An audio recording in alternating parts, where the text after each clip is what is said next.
Good day and welcome to another edition of the Military and Foreign Affairs Network. I am your host, the voice of reason.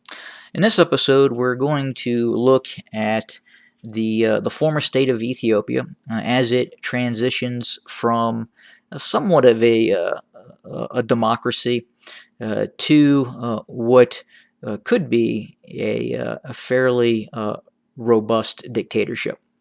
And what is exactly going on that would lead me to believe that this is occurring, meaning the process, the transformation from some democratic principles to a dictatorship. The dictatorship of the likes of Isaias Afwerki and Eritrea and other regimes across the globe. Well, first, we're starting to hear reports, and this has been going on for a significant amount of time.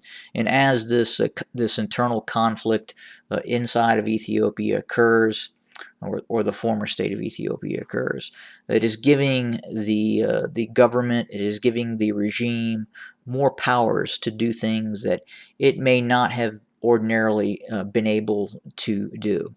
And that is arbitrary arrests, the disappearance of certain people the government does not like, and we are seeing that start to expand inside of this former nation state.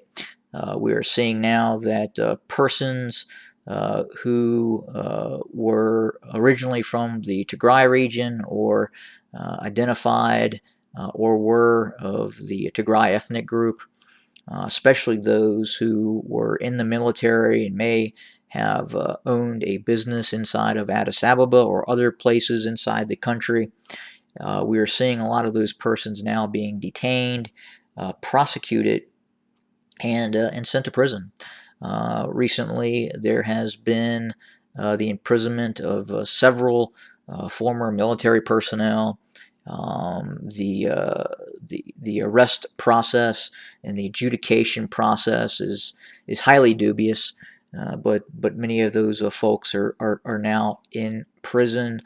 We are also seeing the expansion of the Prime Minister Abiy Ahmed security forces.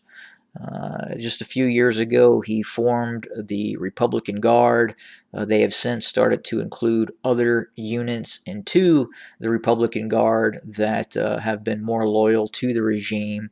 And we are seeing this force identified as the Republican Guard, the Praetorian Guard of the regime of Abiy Ahmed, start to expand and start to be utilized in a manner that could suppress dissent, that could or is going after targets of opportunity that Abiy Ahmed is distasteful of.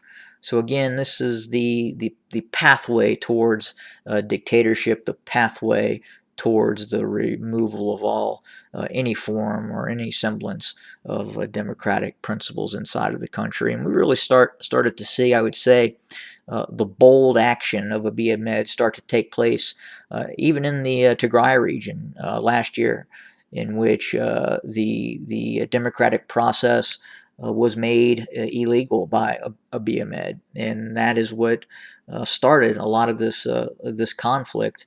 It was disallowing the Tigray region and its right of self-determination, and that has caused a civil war. And we're seeing in other areas as well, inside of the former state of Ethiopia as well. But again, just some fairly concerning things going on that we're seeing. We're also seeing Abiy Ahmed travel to regimes such as the regime in Saudi Arabia. We understand now that quite possibly elements of the regime in Saudi Arabia are working very closely with the Abiy Ahmed. We'll just call it for what it is, an up-and-coming dictatorship, so to speak. At least that's what it's starting to resemble.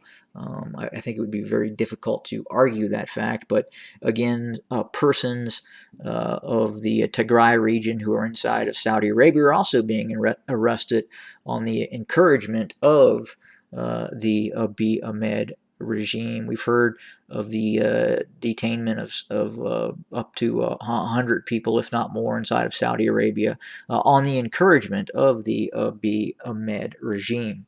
But that is what is happening, and I think unfortunately, the conflicts that are going on inside of the former state of Ethiopia, the conflicts that are occurring inside of the Tigray region, the conflicts that are taking place inside of Afar, the conflicts that are taking place inside of the Amhara region, reference certain ethnic groups that do not want to be part of the Amhara region or feel that they are being marginalized, and then obviously a very significant portion of the Oromo population that even Abiy Ahmed alleges to be part of are also rebelling against the government, and that is strengthening the hand of Abiy Ahmed in terms of being able to do these extrajudicial operations to continue down that path towards dictatorship, and that's exactly what we are seeing. So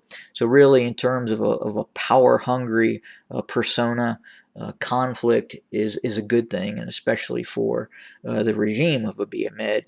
I understand that initially we were looking at Nobel Peace Prizes and all these great things, but the reality is that has changed quite a bit, and the former state of Ethiopia is now in a thriving civil conflict, a massive civil war.